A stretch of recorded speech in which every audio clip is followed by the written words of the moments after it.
"There is no precedent of a German field marshal being captured alive." These were Hitler's words as he promoted Friedrich Paulus to field marshal, expecting him to end his own life rather than surrender at Stalingrad. But Paulus had other plans. His response: "I'm not going to do them such a favor." This act of defiance would significantly impact Paulus's life and legacy in the years to come.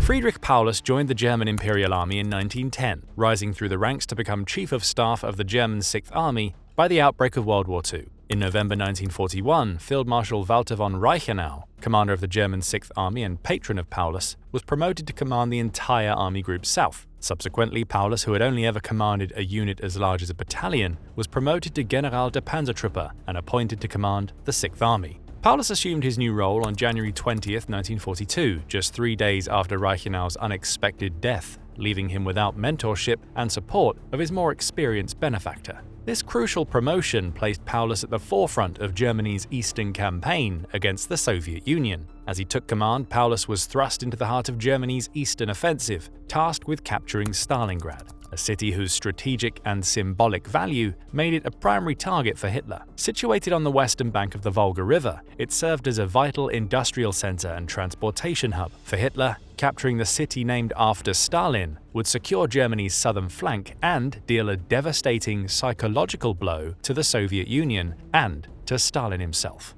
As Paulus led the Sixth Army towards Stalingrad in the summer of 1942, initial progress was swift and promising. German forces advanced rapidly across the steppes, pushing back Soviet resistance and reaching the outskirts of the city by August. However, as the battle intensified, the urban landscape proved challenging for the German forces, more accustomed to open field warfare. Soviet defenders fought fiercely for every street and building, inflicting heavy casualties on the attackers. Paulus began to harbor growing concerns about the feasibility of capturing the city. He recognized the mounting difficulties and the strain on his troops, but found himself caught between military reality and Hitler's unyielding demand. The Führer's obsession with Stalingrad blinded him to the deteriorating situation, and he repeatedly rejected suggestions for a tactical withdrawal or regrouping. Despite his hesitations, Paulus's sense of duty and loyalty to Hitler ultimately overrode his doubts. He continued to push his forces forward, even as supplies dwindled and casualties mounted. This unwavering obedience would prove costly as the situation in Stalingrad deteriorated even further. As the harsh Russian winter set in, Paulus and his men found themselves in a situation far more dire than they could ever have imagined. The conditions for the German troops in Stalingrad quickly grew worse. By late January 1943, soldiers faced severe shortages of food, ammunition, and medical supplies. The suffering was widespread, and morale plummeted as the reality of their situation set in.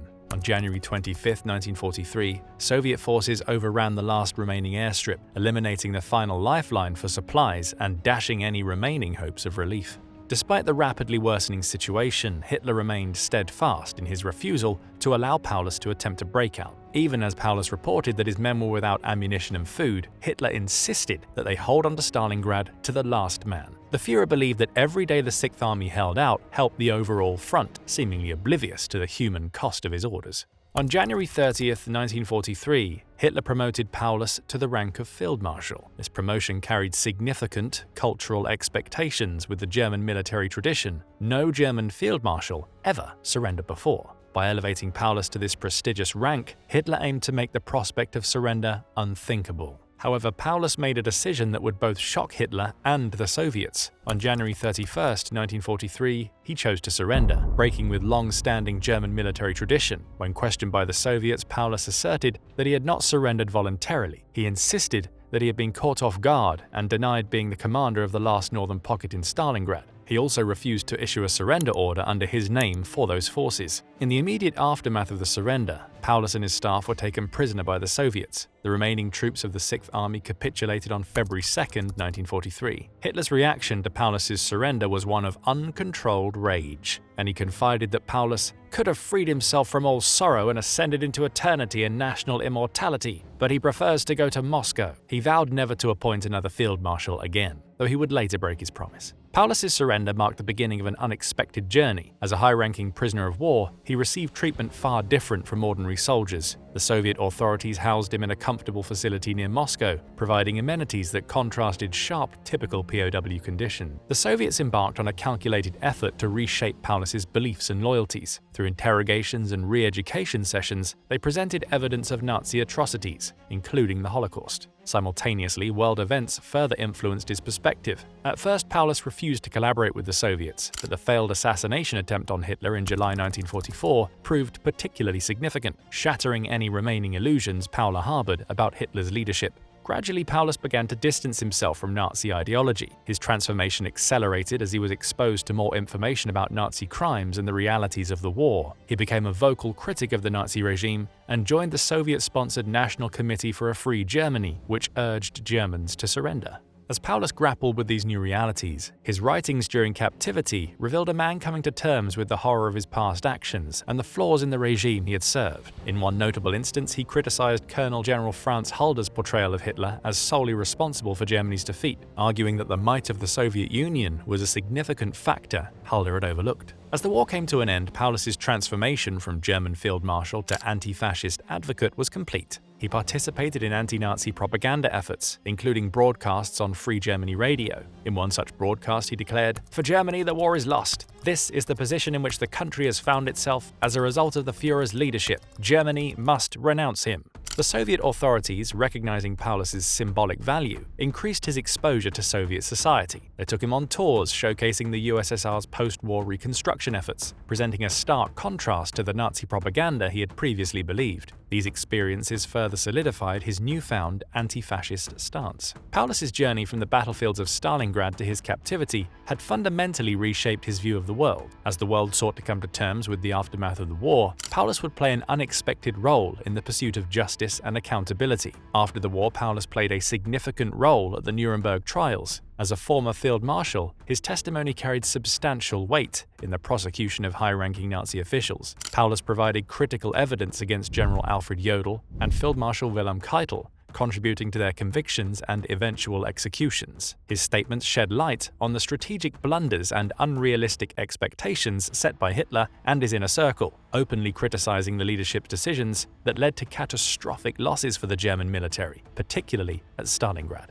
After the trials, Paulus faced a complex situation. Concerns for his safety prevented his return to West Germany, where he was considered a potential target for retribution by former Nazis. In 1953, he relocated to Dresden in East Germany, where he would be closely monitored by the Stasi, the East German secret police. Upon returning to the German Democratic Republic in 1953, Paulus delivered a speech in Berlin on July 2, 1954, in the presence of Western journalists. The talk was titled, "On the Vital Issues of Our Nation." During his address, he honored the recently deceased General Heinz Guderian and criticized the political leaders of the German Empire and Nazi Germany, attributing the German army's defeats in both world wars to their failures. From 1953 to 56, Paulus served as the civilian chief of the East German Military History Research Institute, utilizing his military experience to research and document World War II events, with a focus on the Battle of Stalingrad.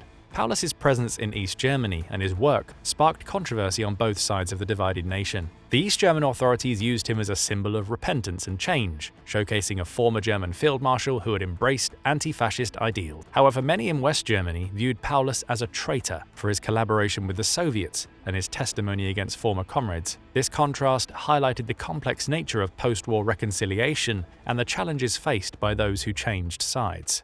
Despite the controversy, Paulus attempted to engage in public discussions about peace and reconciliation. He often reflected on the horrors of war and emphasized the need to avoid blind loyalty to authoritarian regimes. His public appearances were met with mixed reactions, with some viewing him as a genuine advocate for change and others dismissing him as a pawn of the East German regime. In late 1956, Paulus was diagnosed with amyotrophic lateral sclerosis, or more commonly known as ALS, and gradually became weaker. He died a few months later in Dresden on February 1, 1957, at the age of 66. His body was transported to Baden-Baden, West Germany, to be buried next to his wife, whom he had not seen since leaving for the Eastern Front in 1942.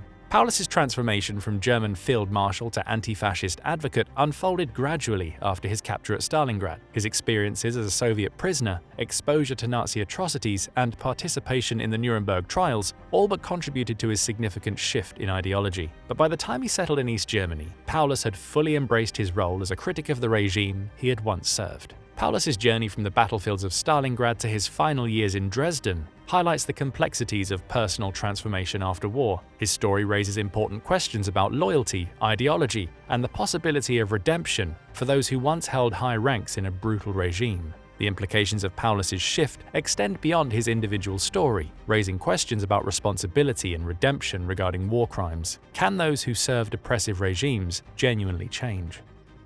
Well, that's it. Thanks for watching, and we hope you found this video informative. If you enjoyed learning about today's topic, make sure to check out our other World War II videos about German generals. Don't forget to like this video, subscribe to our channel, and hit the notification bell to stay updated on more World War II content. See you in the next one.